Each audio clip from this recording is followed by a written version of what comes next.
जाइए ब्रिटेन और वहां खड़े होकर बोलिए कि हम अंग्रेजों से बदला लेने आए हैं। पिद्दी से देश पाकिस्तान के आगे शेर बन जाते हो और जब आपके सामने चीन आता है तो बिल्ली बन जाते हो। पुलवामा हमला सरकार की विफलता थी और उसके बदले बम गिराने का ड्रामा कर चुनाव जीत लिया। कि हिम्मत है तो बोले अपने गृह मंत्री को कि पकड़कर लाए जलियांवाला हत्याकांड के आरोपी को और सजा दिलवाएं। दिखाओ नकली 56 इंची सीने में कितनी ताकत है। राम राम भाइयों, शायर लुधियानवी साहब के एक शेर से शुरुआत करता हूं कि जुल्म फिर जुल्म है, बढ़ता है तो मिट जाता है। खून फिर खून है, टपकेगा तो जम जाएगा। मैं सरकारी गुंडों से कहना चाहता हूं कि मेरे खिलाफ गुंडागर्दी करने से मेरी आवाज नहीं दबेगी, उसके लिए तो गर्दन काटनी पड़ेगी। इससे कम में तुम्हारी दाल नहीं गलेगी। भाइयों, आज हम बात करेंगे कि वो हर खबर जो सरकार चाहे दबा सकती है, वो हर कारनामा जो सरकार चाहे दिखा सकती है, वो हर आंधी जो सरकार चाहे तो उठा सकती है, और वो हर आवाज जो सरकार चाहे तो घोट सकती है। ऐसी एक आवाज जो सरकार ने दबा रखी है। याद कीजिए 5 अगस्त 2019 का वो दिन जब कश्मीर से विशेष राज्य का दर्जा छीना गया और वहां के लोगों को बेमियादी कैद की सजा दे दी। ये वो आवाज है जो सरकार अपनी कमजोरियों को छुपाने के लिए इस्तेमाल करती है।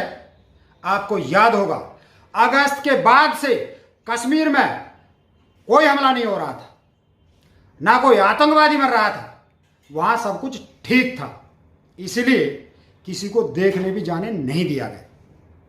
लेकिन जैसे ही लॉकडाउन फेल हुआ और सरकार कटघरे में आई, अब देखिए हर रोज कश्मीर की खबरें आने लगी हैं। क्या ये खेल हमारे समझ में नहीं आ रहा कि सरकार अपनी असफलताओं को छुपाने के लिए, जनता को बहकाने के लिए कश्मीर और पाकिस्तान का मुद्दा उठाती है। अरे हम और आप तो कोरोना के समय से लॉकडाउन झेल रहे हैं, लेकिन हमारे कश्मीर के भाई बहन और मासूम बेकसूर बच्चे 5 अगस्त से लॉकडाउन में फंसे हैं। वो लॉकडाउन जिसकी तकलीफें हमें दिखाई नहीं जा रही, वो चीखें जो हमारे कानों तक आने नहीं दी जा रही, वो भूख प्यास की तड़फ जो हमारे फेसबुक व्हाट्सएप पर पहुंचने ही नहीं दी जा रही। लेकिन ये सब कुछ वहां भी हो रहा है और हमसे पहले से हो रहा है। सरकार ने कहा हम कश्मीर को देश से जोड़ रहे हैं। कश्मीर तो इस सरकार के पहले से हमेशा से भारत का हिस्सा था और हमेशा रहेगा। लेकिन हम ये क्यों भूल जाते हैं कि वहां रहने वाले लोग भी जिंदा इंसान हैं, उन्हें भी भूख लगती है, उन्हें भी रोजगार चाहिए, उन्हें भी लाइट, पानी और सड़कें चाहिए, और सबसे ज्यादा उन्हें बाकी देशवासियों का प्यार चाहिए, देश का अभिन्न अंग होने का सम्मान चाहिए। सरकार समर्थक भाइयों का एक ही राग सुनाई देता है कि कश्मीरी पंडित भगाए गए, उनके साथ अत्याचार हुआ, उस समय क्यों चुप थे?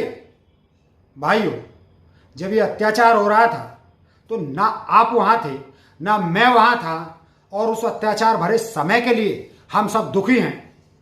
लेकिन हम और आप उस समय पीछे जाकर ठीक नहीं कर सकते, क्योंकि ये वो एक दौर था जो गुजर गया, और उस दौर के साथ वो लोग भी गुजर गए जो अत्याचारी थे।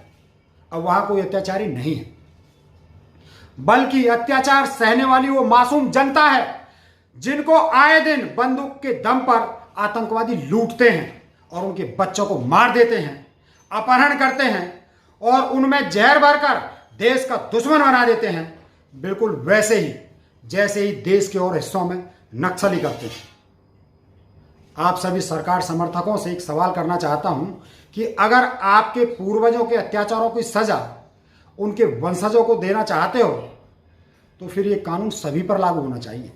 अगर इतिहास की सजा वर्तमान को देना चाहते हो तो उठिए और ढूंढिए राजा मानसिंह के वंशजों को जिसने महाराणा प्रताप के साथ धोखा किया, और सजा दीजिए उन्हें। पता कीजिए जयचंद्र के वंशज कहां हैं जिसने पृथ्वीराज चौहान के साथ धोखा करके मोहम्मद गोरी का साथ दिया, और उनके वंशजों को सजा दिलवाइए। फिर पता निकालिए राजा आम्बी का जिसने सिकंदर के आगे घुटने टेक कर लाखों भारतीयों की हत्या करवा दी, इसके वंशज मिल जाएं तो उनके भी सजा दीजिए। फिर थोड़ा और कलेजा मजबूत कीजिए और हिम्मत करके लंदन का टिकट खरीदिए और अंग्रेजों ने जो लाखों बेगुनाह भारतीयों को मारा उनका बदला भी लेकर आइए। जाइए ब्रिटेन और वहां खड़े होकर बोलिए कि हम अंग्रेजों से बदला लेने आए हैं। अरे वहां जाने की भी जरूरत नहीं है, आप अपनी सोशल मीडिया से बोलिए कि चलो अंग्रेजों से बदला लेते हैं। फिर देखिए कि अंग्रेजों की MI6 आपके साथ क्या क्या करती है। लेकिन आप लोगों में इतनी हिम्मत नहीं है कि अपने से ज्यादा ताकतवर के खिलाफ बोल सकें। आज मुझे अफसोस होता है कि जंगल की एक कहानी देश में चल रही है जहां एक शेर को गीदड़ों का झुंड परेशान करता है और गीदड़ समझते हैं कि हमने शेर को हरा दिया, हम शेर से ज्यादा ताकतवर हैं। ये कमजोर दिल के लोग उस नेता की तरह बुजदिल और कायर हैं जो सिर्फ वाहवाही में आगे होता है, और जब जनता के गुस्से का सामना करने की नौबत आई तो अब 6 साल में पहली बार कैबिनेट के किसी और मंत्री को बोलने की आजादी मिली है। यही कारण है कि भाजपा के ही नेताओं को कैबिनेट के मंत्रियों के नाम तक नहीं पता होते। आप कमजोरों को दबाकर ताकतवर नहीं बन सकते, आपको देश के दुश्मनों को सामने ताकत दिखानी होगी। आप अपने से बहुत छोटे पिद्दी से देश पाकिस्तान के आगे शेर बन जाते हो, और जब आपके सामने चीन आता है तो बिल्ली बन जाते हो। पुलवामा हमला सरकार की विफलता थी और उसके बदले बम गिराने का ड्रामा कर चुनाव जीत लिया। लेकिन अब जब चीन हमारी सीमाओं पर रंगदारी दिखा रहा है तो आप चुपके से अमेरिका को उकसा रहे हो, और आपने एक बार भी चीन को चेतावनी नहीं दी। क्यों नहीं दी? क्योंकि उसके लिए कलेजा चाहिए। कलेजा था इंदिरा गांधी का, जिन्होंने अमेरिका की धमकी के बाद भी बांग्लादेश में सेना भेजी और लड़ाई जीती। कलेजा था राजीव गांधी का, जिन्होंने आतंक के आगे झुकने से इंकार कर दिया और श्रीलंका में शांति सेना भेजी।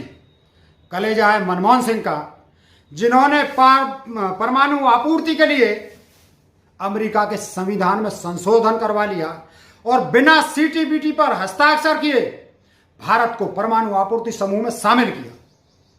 मैं आज फिर सरकार के मानसिक गुलामों को चुनौती देता हूं कि हिम्मत है तो बोले अपने गृह मंत्री को कि पकड़कर लाए जलियांवाला हत्याकांड के आरोपी को और सजा दिलवाएं।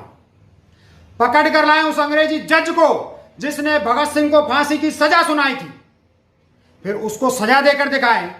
गोंडवाना जो अब जबलपुर है, वहां के राजा शंकर शाह और उनके बेटे रघुनाथ शाह को तोपों में बांधकर मारने वाले जनरल क्लार्क को पकड़कर लाएं और सजा देकर दिखाएं।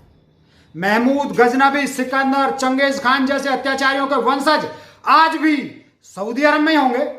जाओ पकड़ कर लाओ, कोई तो मिलेगा, लेकर आओ और सजा देकर दिखाओ। और अगर मरे हुए उन लोगों को सजा नहीं दे सकते तो जाओ मुंबई ब्लास्ट का आरोपी दाऊद इब्राहिम है ना, अभी भी उसे पकड़ कर लाओ। मुंबई हमले के दोषी लश्कर तैयबा के सरगना हाफिज सईद को पकड़ कर लाओ। ISIS के सरगना अबू बकर बगदादी, उसे पकड़ कर लाओ। अलकायदा के आतंकी अल जवाहिरी को पकड़ कर दिखाओ। तालिबान के मुल्ला उमर को पकड़ कर लाओ। ये तो भी जिंदा होंगे, दिखाओ नकली 56 इंची सीने में कितनी ताकत है इनके सामने। लेकिन इनके बारे में तो बात भी नहीं करो, क्योंकि इनको मारना तो दूर, इनको पकड़ने की घोषणा करने के लिए भी कलेजा चाहिए, वो जो तुम्हारे नफरत से भरे खोखले शरीरों में नहीं है और ना कभी हो सकता है। इसलिए सच को स्वीकार करना सीखिए। जो मर गए हैं उनके नाम पर राजनीति मत कीजिए। अरे तुम तो जिंदा लोगों पर भी कमजोर और गरीबों का खून पिलाकर अमीरों को पाल रहे हो। जरा ये सोचो कि अपने पीछे क्या छोड़ कर जाओगे? सिर्फ नफरत है और बदले की आग में जलता देश। लेकिन ये भारत जैसे देश के लिए सही नहीं है। कश्मीर के लोग भी हमारी तरह बेकसूर हैं। उनको उस अपराध की सजा मत दो जो उन्होंने नहीं किया। वहां के लोग भी जेवर बेचकर आटा खरीद रहे होंगे, 2 वक्त की जगह 1 वक्त खाना खा रहे होंगे, सैकड़ों किलोमीटर पैदल चल रहे होंगे, उनके बच्चे भी भूख से तड़प रहे होंगे। वहां भी माएँ दूध की जगह सफेद पानी पिलाकर बच्चे पाल रही होंगी। भाइयों, नफरत के बीज से सिर्फ नफरत पैदा होती है। देश में अमन और शांति की बात कीजिए, कश्मीर हो या उड़ीसा, बिहार, झारखंड, कहीं हमारे भाई बहन भूख से लड़ रहे हैं। इन इंसानों को रोटी चाहिए, कम से कम उस रोटी में तो खून मत मिलाओ। जरा रहम खाओ उन पर, जरा रहम खाओ।